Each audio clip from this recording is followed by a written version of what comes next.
Bonjour et bienvenue dans les rendez-vous psycho pour un sujet consacré au VEO, entendez, violence éducative ordinaire.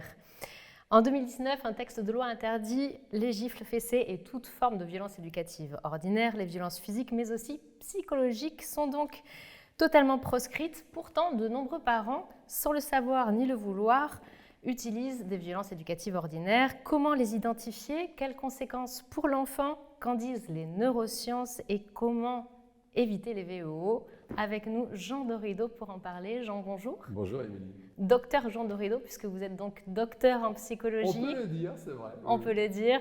Après, on ne vous présente plus, on vous voit dans les médias, que ce soit en radio ou encore en télé. Vous exercez dans un cabinet libéral à Paris. Je vous propose donc de démarrer ce sujet par la première question. Quelle est la définition des violences éducatives ordinaires ? Alors la définition, c'est en fin de compte tout ce que peuvent faire les parents, parfois avec une intention bienveillante.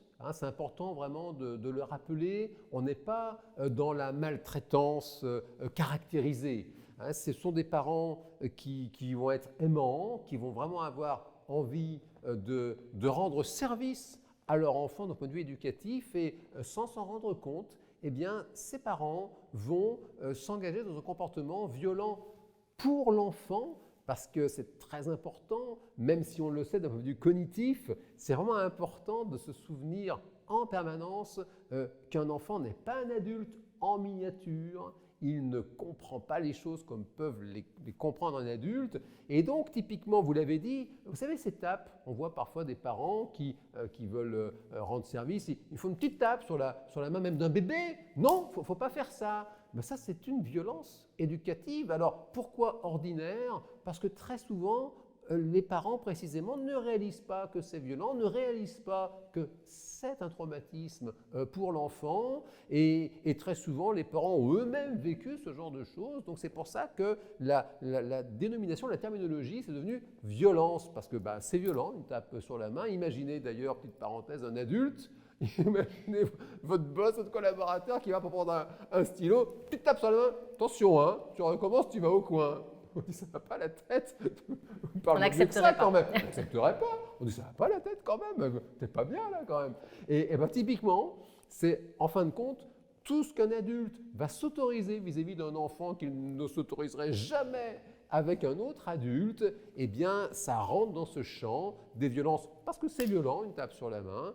Éducative parce que la personne s'imagine que ça a une dimension éducative, et ordinaire parce que chacun se dit c'est pas grave, quoi, c'est normal. D'accord, donc vous parliez justement de cette tape ou encore de la punition au coin. Quels sont d'autres, par exemple, VO qu'on a l'habitude de voir ou qui sont inscrits finalement dans… Alors, c'est important de le rappeler parce que c'est encore très, très pratiqué.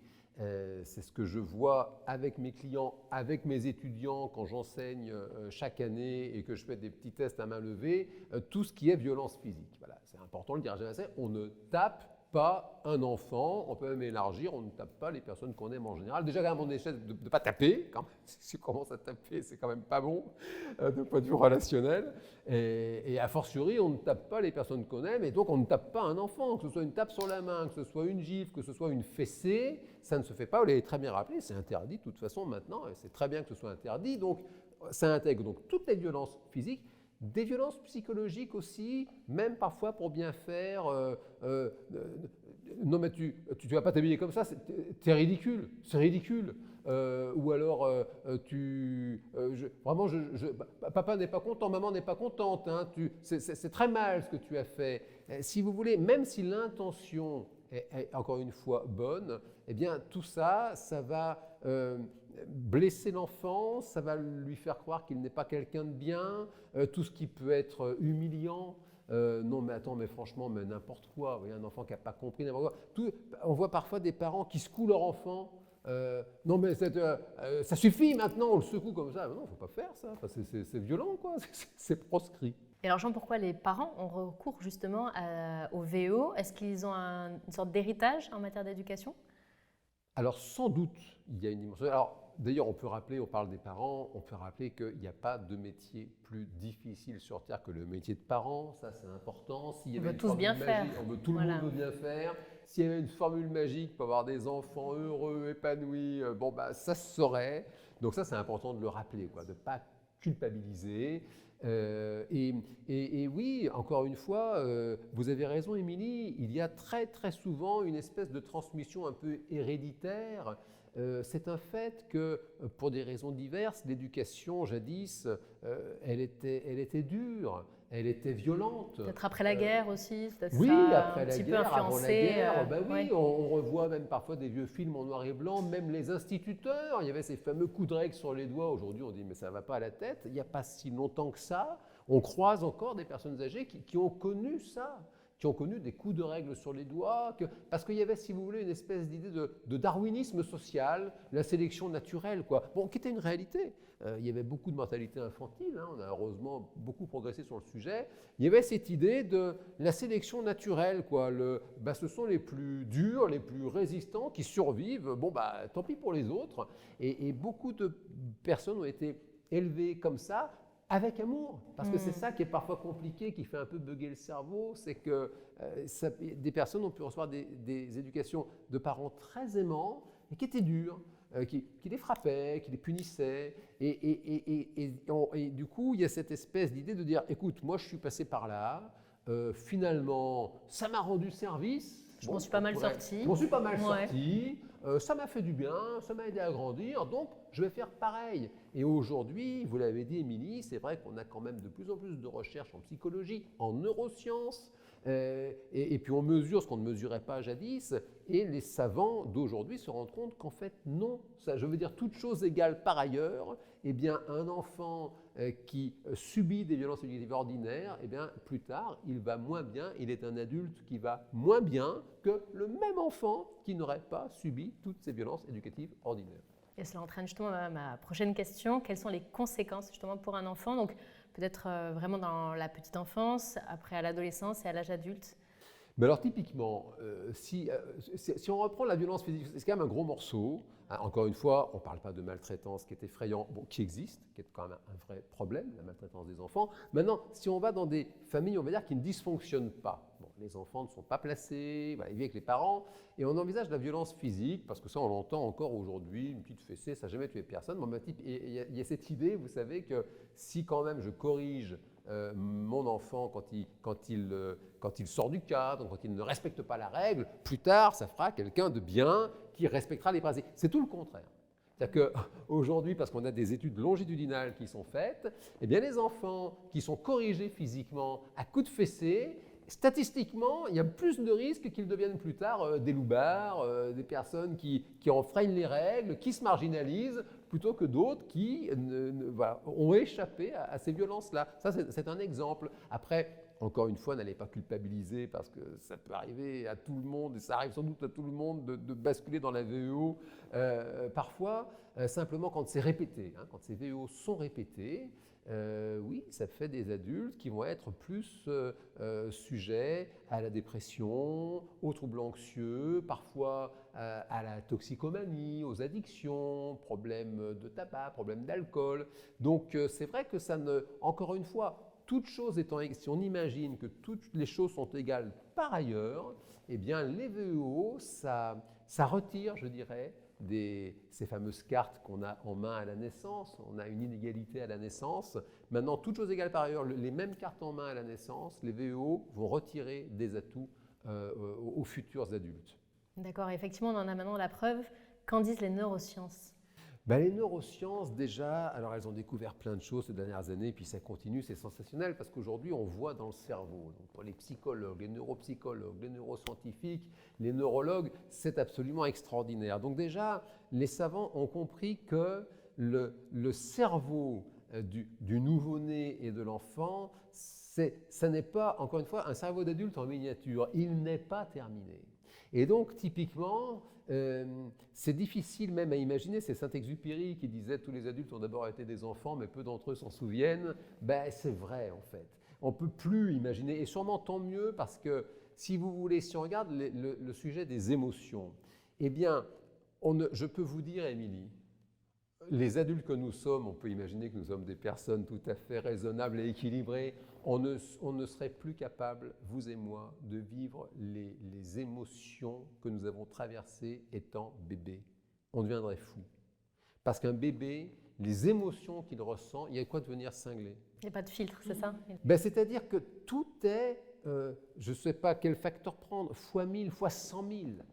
Nous, on va avoir une petite angoisse, notre cerveau, ça y est. Est-ce que j'ai pensé à prendre mes clés? Oui, on peut se raisonner. Le bébé, lui, il va mourir, quoi. C'est dur. Je ne sais même pas si on peut imaginer ça. Tellement ça nous dépasse, si vous voulez. Et les savants ont compris ça. Le cerveau d'un bébé, d'un tout petit enfant, il est en permanence dans une explosion émotionnelle souvent très douloureuse. Et donc, si vous voulez, le souci, c'est que quand on regarde ça avec notre paire de lunettes d'adulte, on entend parfois des personnes intelligentes qui vont dire « Ah, il fait encore une colère, il me fait payer le truc. » Mais c'est pas vrai. Un enfant, il n'a pas réfléchi, tiens, je vais aller le faire payer. Il est dans l'ici et maintenant. C'est juste qu'il est traversé par un truc dingue. Regardez la faim.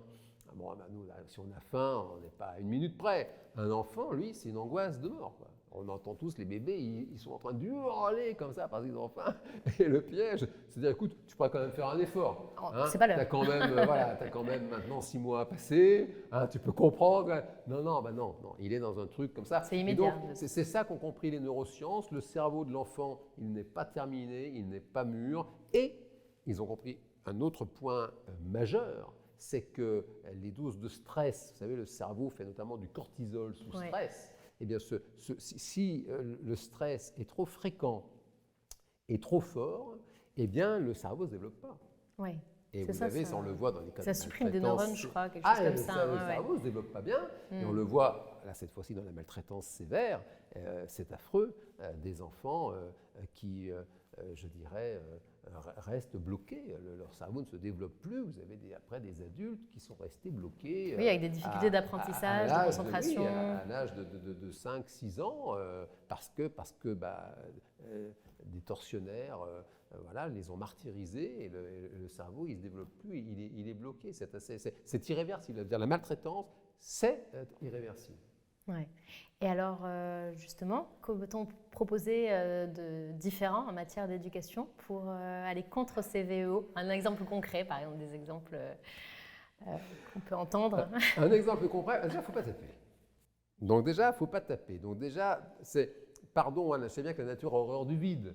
Alors on dit, je n'ai des fessées, qu'est-ce que je vais donner? Déjà, quand même, sans but, pas de tir au but. Déjà, il ne faut plus taper. Voilà, il ne faut plus faire de fessées. Qu'est-ce qu'on va faire à la place? À la place, bien sûr, on dit j'explique à l'enfant. C'est vrai que l'enfant, il ne comprend pas, il n'imprime pas. Toutefois, typiquement, vous prenez une colère, par exemple. Une colère, on peut être, parce nous sommes mimétiques. Donc parfois, s'il y a une colère, on peut se laisser emporter par le regard de l'enfant et on en voit des parents qui disent « Ouais, j'en ai marre, moi aussi, je peux crier. » Ça ne marche pas. Et en fait, typiquement, un enfant qui fait une colère, c'est qu'il est très mal. Évidemment, on ne va pas rappeler, vérifier si c'est un nouveau-né, la couche, est-ce qu'il a faim, évidemment. Et là, un enfant qui fait une colère, il a besoin, au contraire, il a besoin d'une présence d'adulte et d'une présence qui soit aimante et bienveillante. Essayer de comprendre ce qui se passe finalement. Prenez-le contre. Il a besoin que ça passe. Parce qu'il y a aussi des temps, alors ça, les savants, on chiffre, si vous voulez une colère mécaniquement, il y a un temps, ça ne peut pas s'arrêter. Ça, il faut accepter, si vous voulez, c'est comme, je ne sais pas, un programme d'ordinateur. On dit, bon, là, il reboot, là, il y en a pour 10 minutes. Donc, ça ne sert à rien, si vous voulez, de tripoter le clavier, etc. Parce qu'il est en train de rebooter, de toute façon, ça prendra 10 minutes. Non, mais l'enfant, c'est pareil. Non, mais c'est un fait. Parce que parfois, c'est vrai. Encore une fois, un parent, on va dire, classique, il est bienveillant, il est aimant, donc il veut aider. Et attention, pardon de le rappeler, de ne pas tomber dans la toute-puissance, de dire si je fais ce qu'il faut, mon enfant ne fera plus de colère. Typiquement, vous voyez, non. Il va faire des colères, et même peut-être ce mot faire des colères, c'est pas bon. Il va subir des colères, il va être traversé par des colères, l'enfant, parce que c'est dans son développement, c'est nécessaire. Et typiquement une colère, il faudrait vérifier exactement, ça a été chiffré par les savants, vous avez une durée moyenne et c'est incompressible. Alors on dit, alors qu'est-ce que je fais? Déjà, travailler la patience, il faut attendre. Bon. Et l'enfant, il a besoin d'une présence d'adulte et que cet adulte soit aimant et bienveillant. Donc typiquement, prenez-le dans vos bras, attendez que ça se passe, caressez-le. Soyez là, parlez-lui des mots gentils, peu importe ce que vous dites. On est sensible, la variation, le son des mots gentils. Et ça lui fait 10 000 fois plus de bien que de crier ou que de dire papa n'est pas content, maman n'est pas contente, parce que ça c'est de la VEO justement, parce que lui il n'y peut rien. C'est comme imaginer un adulte qui a du chagrin, il vient de perdre son chien, son chat qu'il adorait, et de lui dire, ouais, enfin, bon, écoute, ça va, maintenant ton chagrin, enfin, ton chien était très vieux, tu savais bien qu'il allait mourir. On dit, ça n'a pas la tête de dire ça, la personne, elle est malheureuse comme tout. Ce qui peut lui faire du bien, c'est une présence, juste d'être là, quoi. C'est tout ce qu'on peut faire. Et alors, si on part sur le principe d'éducation non violente, on est d'accord, c'est pas du laxisme, et surtout, on ne fait pas des enfants rois, qui est la peur de beaucoup de parents. C'est vrai que vous avez raison, merci Émilie, oui, de parler effectivement de laxisme et de ce fameux enfant roi. C'est-à-dire, on pourrait en parler des heures, c'est compliqué de toute façon les enfants, on ne les répétera jamais assez. Parents, c'est le métier le plus difficile au monde. S'il y avait une éducation idéale, parfaite, ça se saurait. On voit parfois des auteurs qui veulent bien faire, qui disent si, moi j'ai trouvé une méthode géniale, vous allez voir, ils veulent bien faire. En fait, ça ne marche pas, il n'y a pas de méthode parfaite. Et oui, c'est cette image de l'enfant roi, c'est-à-dire que, comment dire, évidemment qu'un enfant, il a besoin d'un cadre. Il a besoin d'un cadre, il a besoin de règles. Donc il n'est pas question d'en faire un enfant roi. Ou même on entend parler de petit tyran, parce que même un roi, s'il fait ce qu'il veut, quand il veut, comme il veut, ça s'appelle un tyran, c'est même plus un roi. Bon, parce qu'un enfant roi, pourquoi pas, oui, il y avait bien le Petit Prince, on parlait de Saint-Exupéry tout à l'heure, oui d'accord, il est le tyran. L'enfant déjà il ne peut pas être tyran, parce qu'il n'est pas équipé pour. Physiquement, il a zéro force, psychologiquement il n'est pas terminé. C'est ça aussi les VEO, c'est qu'il y a une espèce parfois d'abus de faiblesse. Bon. Parce que, encore une fois, des personnes s'autorisent avec leurs enfants ce qu'elles n'accepteraient jamais qu'un adulte leur imposât. C'est de dire, c'est important de prêter les affaires, d'accord. Maintenant, on voit des parents qui disent, vas-y, prête ta voiture à ton copain, c'est important. Vous imaginez quelqu'un qui vous dise, Émilie, quand même, prête ta caisse à ton voisin, je sais pas, c'est quand même là-bas. On dit, attends, c'est ma bagnole.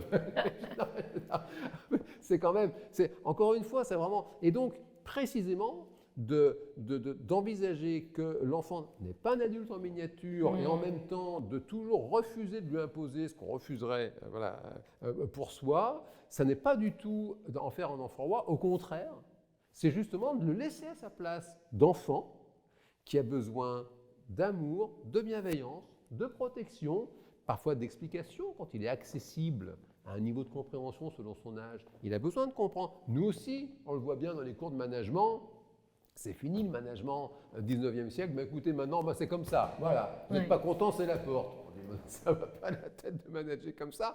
On a besoin de comprendre. Voilà, c'est tout le monde. Donc, c'est au contraire, quand vous pratiquez l'éducation dite positive, dite non violente, précisément, c'est là que vous évitez le risque, entre guillemets, d'un enfant tyran, parce que justement, vous remettez l'enfant à sa place d'enfant, qui a des règles à respecter, à intégrer, et ça, vous lui transmettez ces règles avec amour, bienveillance et sans violence. Et c'est comme ça que ça marche le mieux. Voilà. Après, chacun fait ce qu'il peut, encore Bien une sûr. fois, mais sans but, pas de tir au but. Et vraiment, vraiment, on peut souhaiter à tous les parents qui nous écoutent, qui veulent bien sûr faire de leur mieux, vraiment d'avoir cet objectif, pas de violence. Pas de violence, pas d'humiliation, parce que c'est pas bon, ça n'est pas efficace. Ça n'est pas efficace et surtout, ce sont des choses que l'enfant après traîne jusqu'à sa vie d'adulte. Oui, regardez, on voit, pardon, c'est effrayant, le sujet des violences faites aux femmes. Bon. Et les spécialistes savent bien que c'est très difficile pour une femme de quitter un homme dont elle est amoureuse et qui la maltraite. Bon. Vous imaginez une petite fille qui a grandi avec des parents qui la tapent et disent « Je te tape, c'est pour ton bien. C'est parce que je t'aime que je te tape, figure-toi. Parce que sinon, si je n'avais rien à faire, je ne te taperais pas. » Vous vous rendez compte que la fille, elle grandit avec cette équivalence de dire en fait, quand on m'aime, on me tape, quoi. Ouais. Et c'est la réalité, ça. Vous avez des personnes, si vous voulez, c'est presque un signe d'affection d'avoir un peu de violence, quoi. Parce que toute sa vie, la personne a dit, mais tu sais, mais je t'ai mis une fessée, mais c'est pour ton bien. Typiquement, quelqu'un qui grandit avec, au contraire, l'idée de dire, tu sais, les gens qu'on aime, on ne les tape pas. Hein. Ça, c'est sûr. On peut imaginer, espérer que si un jour quelqu'un a l'audace de commettre l'erreur de lever la main sur elle, dit écoute, au revoir, quoi.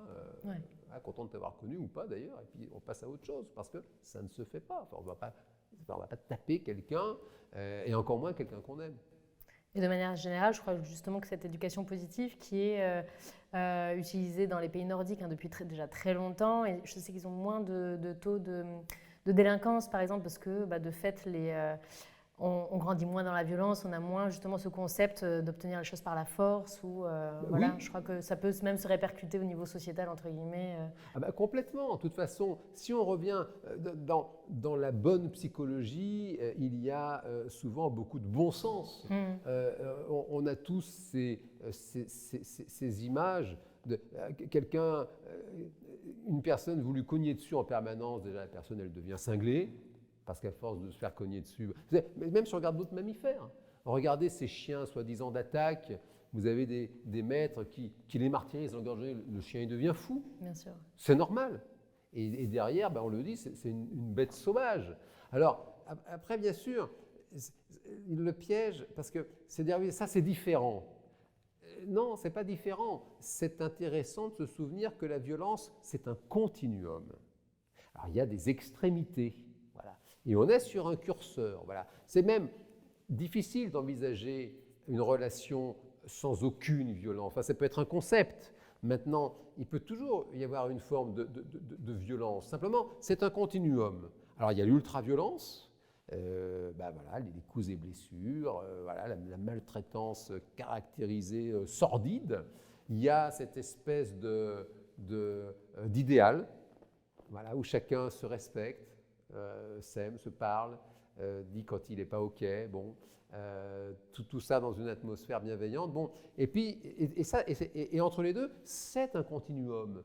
Et donc, précisément, de martyriser quelqu'un, ça n'est pas fondamentalement, essentiellement différent qu'une tape sur la main. Oui, c'est différent en termes d'intensité, évidemment. Pour autant, c'est le même processus, c'est le même schéma. Vous l'avez très bien rappelé, Émilie, par rapport à la délinquance, c'est le schéma de « je ne suis pas content, je te tape ». D'accord ? Ouais. Tu n'as pas fait ce que je t'ai dit de faire, je te tape. Voilà. Tu n'accèdes pas à ma demande, je te tape. Ça, pour le cerveau, si vous voulez, ce sont des schémas. Ensuite, les différents paramètres de vie vont faire que ce sera plus ou moins ample, le volume de violence. Pour autant, le schéma, c'est le même. Je ne suis pas content, je te tape. Je ne suis pas d'accord avec ce que tu as fait, je te tape. Forcément, oui, on imagine, si tout le monde réagit comme ça, oui, tout le monde se cogne dessus, quoi. Entre voisins, entre collègues, et ce ne serait quand même pas une vie très agréable. On aura donc compris effectivement les vertus de l'éducation positive. Que faire quand l'autre parent n'est pas dans cette même démarche? Est-ce qu'on peut quand même préserver son enfant? Alors ça, c'est vrai que c'est un gros sujet de dispute, parfois entre parents, bien sûr.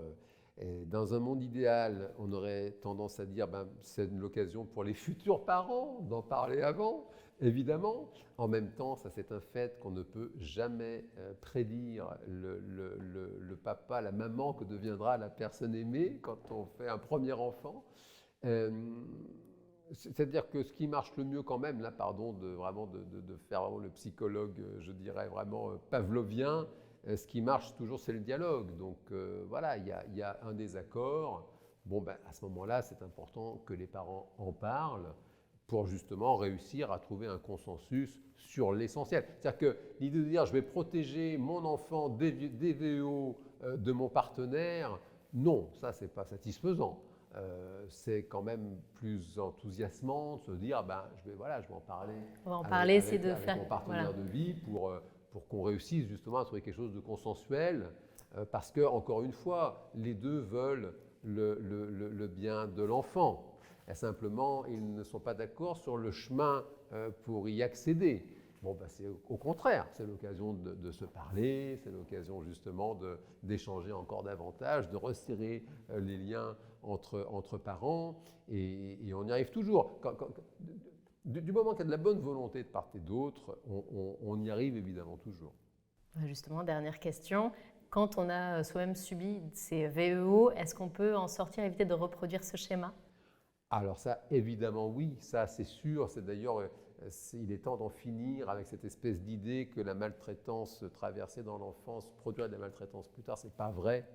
Heureusement, il y a hélas tellement de maltraitance, et heureusement que la plupart des parents réussissent justement à devenir résilients. Simplement, ça passe certainement par d'abord une prise de conscience, de dire, de comprendre dans le fond, parce que lui l'adulte il peut comprendre, comprendre que ça ne marche pas, comprendre que ce n'est pas satisfaisant. C'est vrai qu'encore une fois, cet exercice fonctionne plutôt pas mal, de dire est-ce que j'accepterais ça d'un adulte ou est-ce que je ferais ça à un adulte? Est-ce que je dirais à un collaborateur, bon, écoute, tu as vraiment sur ce dossier, tu as fait n'importe quoi, tu pars au coin, voilà, puis tu vas réfléchir pendant 1 heure au coin, puis tu reviendras dans 1 heure. Non, on fait pas ça. Ou la tape sur la main, ça ne se fait pas. Donc ça passe sûrement par une prise de conscience.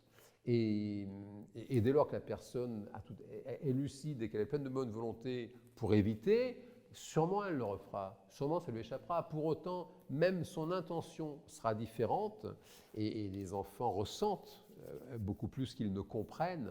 Et mécaniquement, bien sûr que ça changera même le climat, et ce sera vraiment très très bénéfique. Donc oui, bien sûr, il n'y a pas de fatalité. Et c'est pas parce que, je crois que tout le monde, on a tous un peu traversé des VEO, puis on traverse même des violences ordinaires tous les jours, dans une vie, voilà, des petites humiliations, des frustrations, c'est assez désagréable comme ça, être adulte.